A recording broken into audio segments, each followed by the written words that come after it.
Hello everyone. I hope आप ठीक होंगे। I welcome you all to my online classes. और मेरी ऑनलाइन क्लासेस का जो टाइटल है यानी जो नाम है that is Vinay classes English.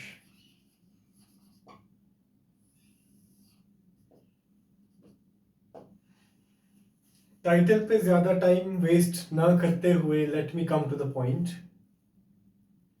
कल हमने बेसिकली उस एस्पेक्ट ऑफ एग्जाम पे बात करी थी जहां से क्रोनोलॉजिकल ऑर्डर पे क्वेश्चन बेस्ड होता है। यानी क्रोनोलॉजी से question English literature UGC NET में कैसे पूछा जाता है उसका पहला पार्ट मैं ऑलरेडी अपलोड कर चुका हूं।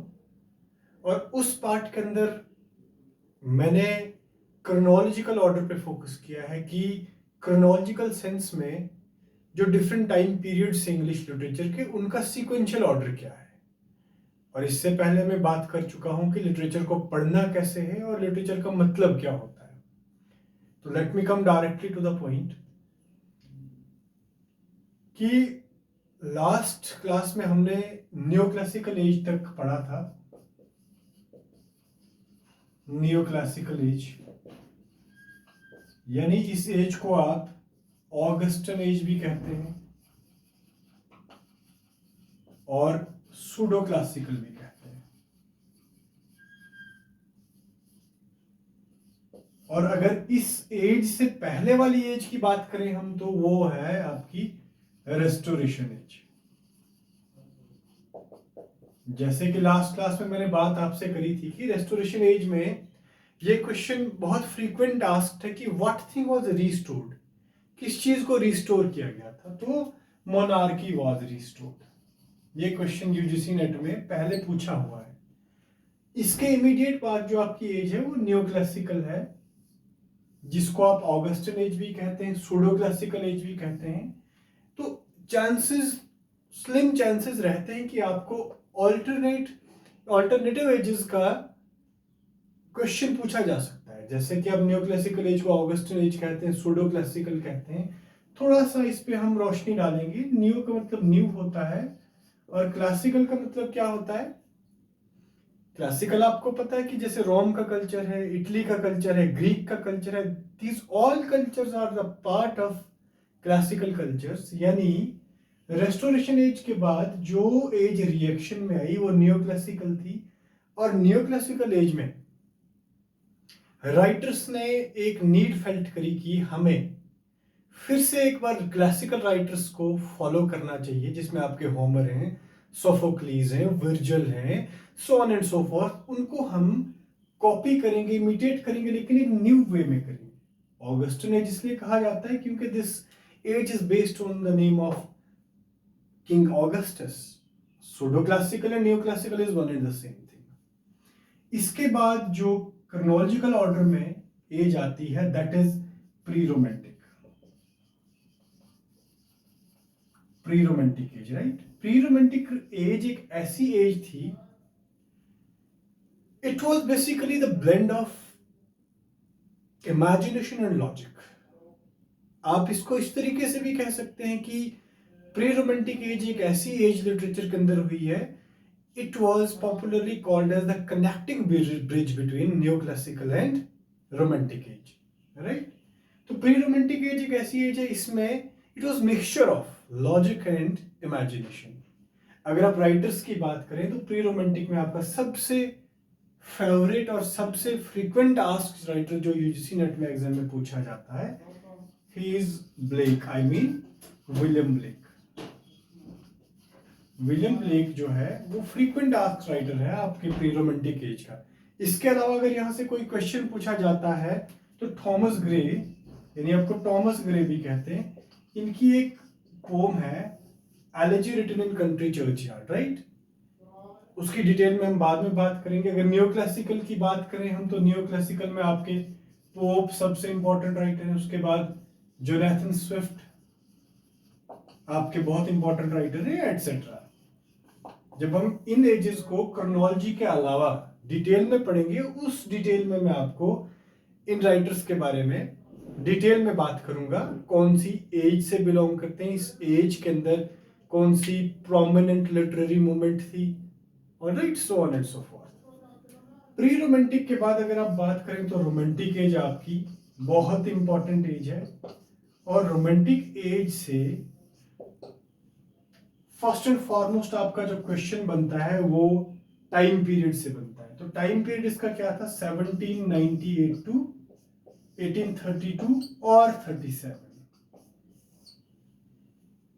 इस टाइम पीरियड को एक्सप्लेन करने से पहले रोमांटिक एज को वर्ड्सवर्थियन एज भी कहा जाता है।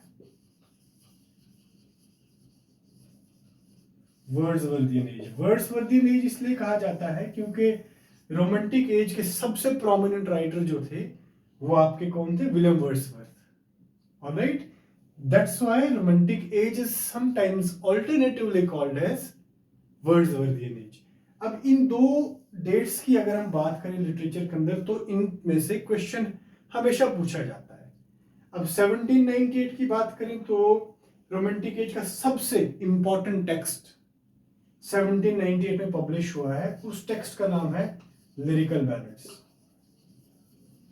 और लिरिकल बैलेड्स में से डिटेल में क्वेश्चन हमेशा एग्जाम में पूछा जाता है। तो जब लिरिकल बैलेड्स को हम डिटेल में पढ़ेंगे वो डिटेल की बात हम तब करेंगे, लेकिन अभी जिस बात की जरूरत है वो ये है कि लिरिकल बैलेड्स की जो पब्लिकेशन डेट है वो 1798 है। देखिए, कुछ चीजें लिटरेचर के अंदर आपको मगअप भी करनी पड़ेंगी, कुछ चीजों का आपको एक्रोनियम भी सेट करना पड़ेगा। तो यहाँ पे आपको एक टेक्निकलिटी छोटी सी बता दूं कि 1798 के अगर आप लास्ट के 2 डिजिट्स को रिवर्स कर देते हैं तो 1789 बन जाता है। और 1789 का रोमांटिक एज के अंदर बहुत इंपॉर्टेंट रेलेवेंस है। क्यों? क्योंकि 1798 के अंदर क्या हुआ था, आपका फ्रेंच रेवोल्यूशन हुआ था। फ्रेंच रेवोल्यूशन के साथ एसोसिएटेड 2 से 3 क्वेश्चन जरूर एग्जाम में बनते हैं। उन क्वेश्चंस की मैं थोड़ी सी आपके साथ बात कर लूं तो बेटर रहेगा। फ्रेंच रेवोल्यूशन का सबसे पहले तो आपको स्लोगन मालूम होना चाहिए कि फ्रेंच रेवोल्यूशन का स्लोगन क्या था। फ्रेंच रेवोल्यूशन का स्लोगन क्या था, एक तो आपको ये मालूम होना चाहिए। फ्रेंच रेवोल्यूशन की डेट क्या थी, कौन से ईयर में हुआ था, 1789 में हुआ था। इसके अलावा फ्रेंच रेवोल्यूशन के साथ एसोसिएटेड एक पर्टिकुलर फ्रेज है, that is our lost leader. Detail में बात करता हूं इसकी क्या है। सबसे पहले हम स्लोगन की बात करें तो equality, liberty and fraternity. Equality, liberty and fraternity जो है, it was the slogan of French revolution. और ईयर मैंने आपसे पहले बात कर दी, 1789 is the year of French revolution. ये क्वेश्चन एग्जाम में पूछे गए हैं। क्वेश्चन ये भी पूछा गया है कि ऐसी कौन सी एज है, ऐसी कौन सी ब्रिटिश लिटरेचर के अंदर एज है जिस पे फ्रेंच रेवोल्यूशन का सबसे ज्यादा इंपैक्ट हुआ था। That age is romantic age. Romantic age पे फ्रेंच रेवोल्यूशन का बहुत ग्रेव इंपैक्ट हुआ था। अगर हम बात करें अवर लॉस्ट लीडर की, ये बहुत फ्रीक्वेंट आस्क्ड क्वेश्चन है एग्जाम के अंदर, चाहे आप पीएससी की बात करें, यूजीसी की बात करें, टीजीटी की बात करें, पीजीटी की बात करें, ये फ्रीक्वेंट आस्क्ड क्वेश्चन होता है। Our lost leader basically is a poem written by Robert Browning. Robert Browning ने एक पोम लिखी है जिसका नाम क्या है, our lost leader. And this poem is dedicated to, in a way, based on William Wordsworth. William Wordsworth पे based है ये पोम। तो कहने का मतलब नटशेल में क्या है कि फ्रेंच रेवोल्यूशन जब फ्रांस के अंदर हुआ तो रॉबर्ट ब्राउनिंग और विलियम वर्ड्सवर्थ दोनों इस रेवोल्यूशन के पार्ट थे। इन बिटवीन क्या हुआ कि विलियम वर्ड्सवर्थ को ब्रिटिश गवर्नमेंट ने पोइट लॉरेटशिप के लिए ऑफर किया और ये फ्रेंच रेवोल्यूशन को छोड़ के इंग्लैंड आ गए फ्रांस से इंग्लैंड आ गए। तो रॉबर्ट ब्राउनिंग ने फ्रेंच रेवोल्यूशन को नहीं छोड़ा, ये वहां पे रहे और उन्होंने वर्ड्सवर्थ के लिए एक पोम लिखी कि you are our lost leader. I hope you got it. Nutshell में एग्जामिनेशन पर्सपेक्टिव से क्या याद रखना है कि our lost leader is a poem written by Robert Browning and it is dedicated to William Wordsworth. I hope you got it. उसके अलावा और डिटेल में बात हम रोमांटिक एज को जब डिटेल में डील करेंगे तब करेंगे। रोमांटिक एज के बाद आपकी जो एज आती है that is Victorian age, very important age. Victorian age में से एटलीस्ट आपका 20 एक मार्क्स का तो आपका इसमें से मार्जिन रहता है। आपके नॉवेलिस्ट प्रोमिनेंट यहाँ से हैं, आपकी पोम्स यहाँ से हैं, आपके टेक्नोलॉजी के एडवांसमेंट यहाँ से है, आपके रिलीजन और साइंस का जो कॉन्फ्लिक्ट है वो यहाँ से इस एज से शुरू हुआ है, 1990s का कॉन्सेप्ट यहाँ से शुरू हुआ है, so on and so forth. Victorian age का सबसे पहले आपको टाइम पीरियड मालूम होना चाहिए and this age was immediate age after romantic age. 1832 से लेके 1901 का टाइम पीरियड जो है that is the time period of Victorian age. And इस इरा के अंदर सबसे इंपॉर्टेंट जो आपकी क्वीन थी that was queen Victoria. Alright, Victorian age के बाद आपकी मॉडर्न एज है और मॉडर्न एज आपको पता है कि वर्ल्ड वॉर फर्स्ट का जो टाइम पीरियड था उस टाइम पीरियड को मॉडर्न एज कंसिडर किया जाता है। उसके बाद आपकी पोस्ट मॉडर्न एज है। पोस्ट मॉडर्न एज आपका वर्ल्ड वॉर सेकंड का टाइम पीरियड है। कोई भी एग्जाम में आज तक इनकी डेट्स नहीं पूछी गई हैं। और लास्ट जो आपकी डेट है दैट इज कंटेम्प्रेरी पीरियड, यानी जो अभी चल रहा है कंटेम्प्रेरी इरा। तो दिस इज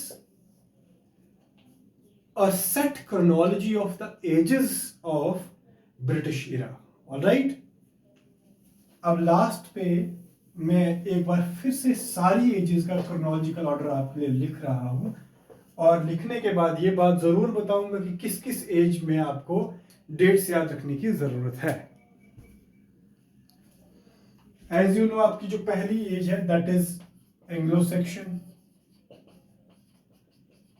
उसके बाद आपकी एंग्लो नॉर्मन है, उसके बाद आपकी चौसेरियन एज है जिसको आप 14th सेंचुरी लिटरेचर भी कहते हैं। इसके बाद आपका रेनेसा है, रेनेसा ईरा। इसके बाद आपकी जो एज आती है दैट इज एलिजाबेथन एज जिसको आप 15th सेंचुरी लिटरेचर भी कहते हैं और इसी एज को आप शेक्सपियरियन एज भी कहते हैं। इसके बाद जो आपकी इमीडिएट एज आई that is restoration age. Restoration age के बाद आपकी न्यू क्लासिकल एज आई।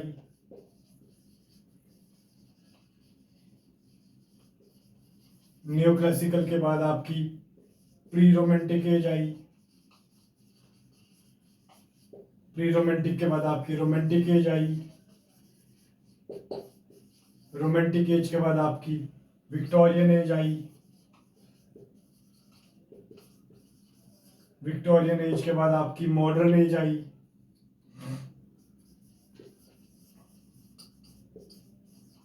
बाकी मैं यहां पे लिख रहा हूं मॉडर्न एज के बाद आपकी पोस्ट मॉडर्न एज आई। उसके बाद आपका कॉन्टेम्परेरी पीरियड आया।